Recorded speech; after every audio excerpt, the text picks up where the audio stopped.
Welcome back everyone to Tears of the Kingdom. Today, I'm going to try a voiceover, or else this video is going to be over an hour long. We start out with a quick splash in the pond, from over 30,000 feet in the air, and begin exploring the new landscape of Hyrule. We run into a glowing rabbit, and me not knowing what this is yet, begin immediately resorting to violence, and start shooting on sight. Luckily for the mystical rodent, I have a pretty shitty aim. Now, you probably heard the term fuck around and find out before. Well, here you can see me fucking around. And here you can see me finding out. I don't want that. So after running like a little bitch, I find this new town built right outside the castle, and find out that people are looking for me and the princess. But mostly the princess. But some people were worried about me. Probably because I'm the only one qualified to find the princess. Again. We then bump into my favorite character, due to her,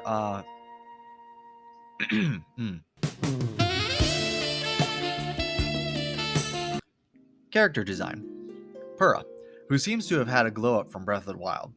She tells me there's a search party looking for me and Zelda, and to tell them they suck at their job because Purah found me before they could.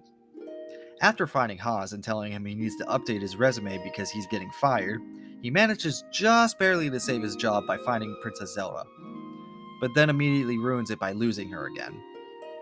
He loses her because she decides to pull a Jesus Christ and ascend up to the heavens for all of Hyrule's sins. So I go back to tell Purah she just missed the rapture, but along the way I find my favorite simp. Addison here loves his El Presidente, and he will give up his life just to hold up a sign that has a picture of him on it. Luckily for him, I felt a little sympathetic for his dumbass and learned some basic physics to hold up the sign. He gave me some cash for helping, and then invited me over to his place for a sleepover.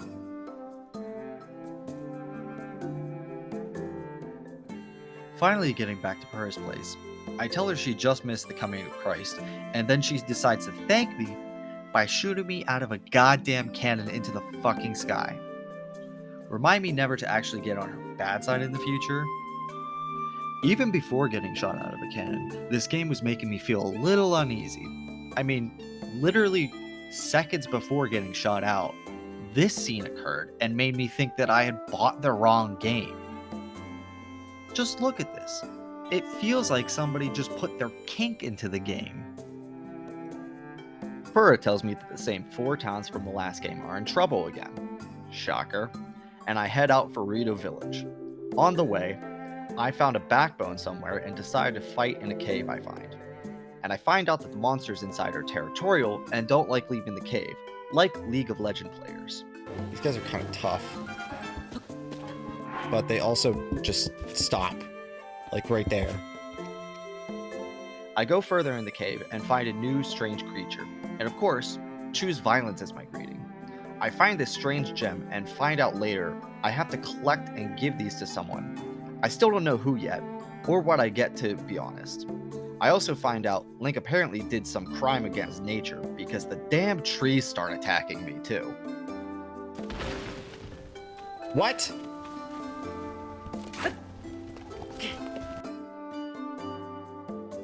I also found out that stone taluses have a fashion sense now, and wear the bases of weaker enemies like a goddamn hat. That was probably the worst idea I've ever had. I know now to use Ascend to get to the top and not climb its ass. He'll never see it coming. Really? How do I get up there? Do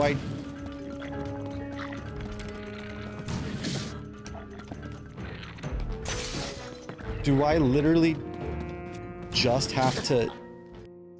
With the taste of defeat in my mouth, I skip the fight and keep heading north, towards Rito village. On my way, I bump into Impa, who just lost her pilot's license from crashing into a public field, so I help her evade the police by fixing her flying machine. She then tells me about the toddler-like chalk drawings on the ground, and tells me to find the orphan's tears somewhere in the drawing, That kid must be looking like Ganondorf from the beginning of the game, because that damn tear was a fucking puddle.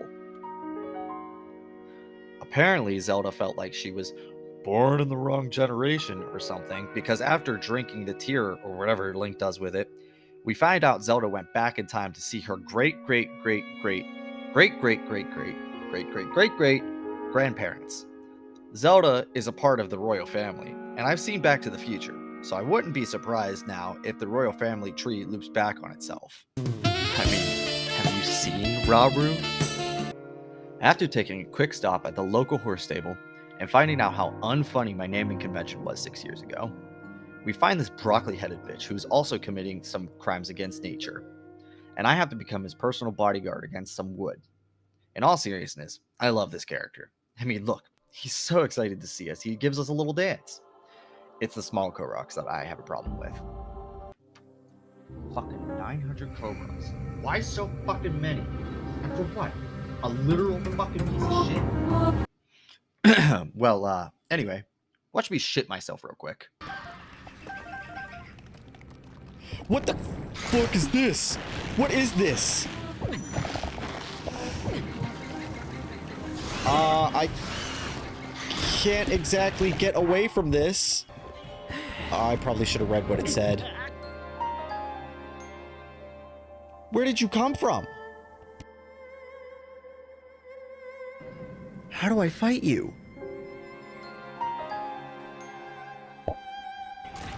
I tried fighting this over. Oh, does fight? Okay, I guess fighting does actually do something. And over. And over. And over. Eventually, I had an idea. Really? What is it? Let's leave! Purah must have made me a masochist or something, because I shot myself from the cannon this time, and I glide to an island that tells me to jump off a fucking cliff. At least this earns me a glide suit. We find a giant crevice that looks impossible to pass, and make our way to the entrance of the Rito village, which, surprise surprise, won't let us in, but this time it's because of a broken bridge. This lady teaches me a neat trick to roast my nuts, pine cones, over the fire to make it strong enough to blow me.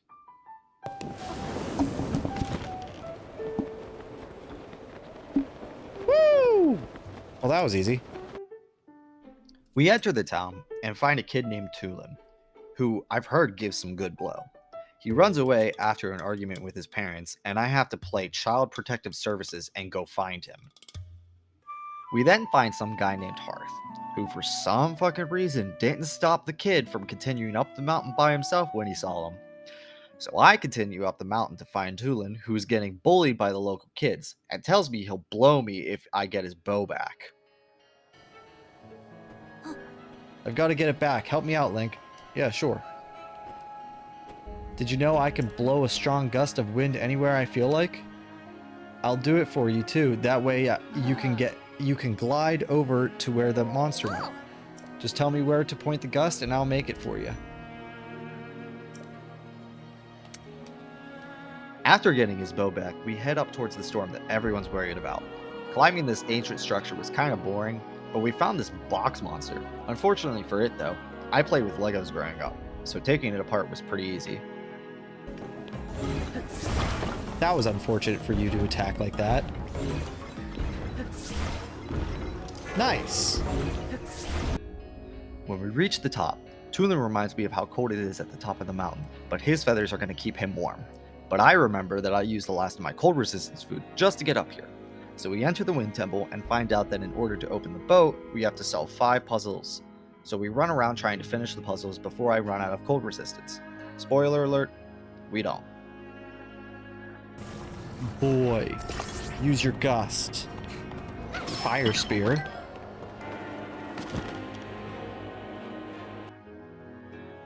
We open the boat, and out pops the Colgera, a weird ice dragon thing with soft bellies. I wasn't paying attention to the health bar and felt stupid when it went into its second phase.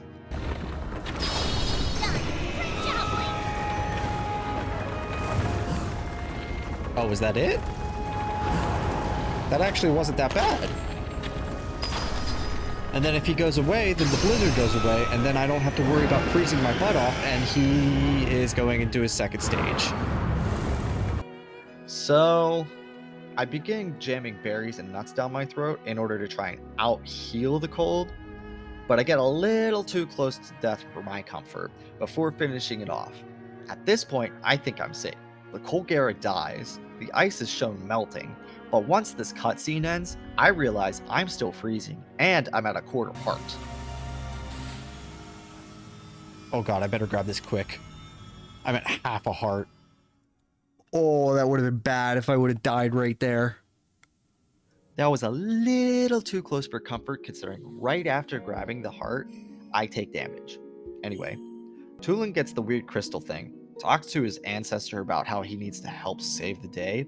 We see a flashback to Ganondorf fucking shit up, and find out Zelda is going around like Nick Fury to assemble the Avengers. Tulin then proposes to me? I don't know, he gives me a ring and promises to be with me forever. It's weird, he's a kid, but Link accepts. The snow in the Rito village begins to melt, so the birds don't have to fly south for the winter.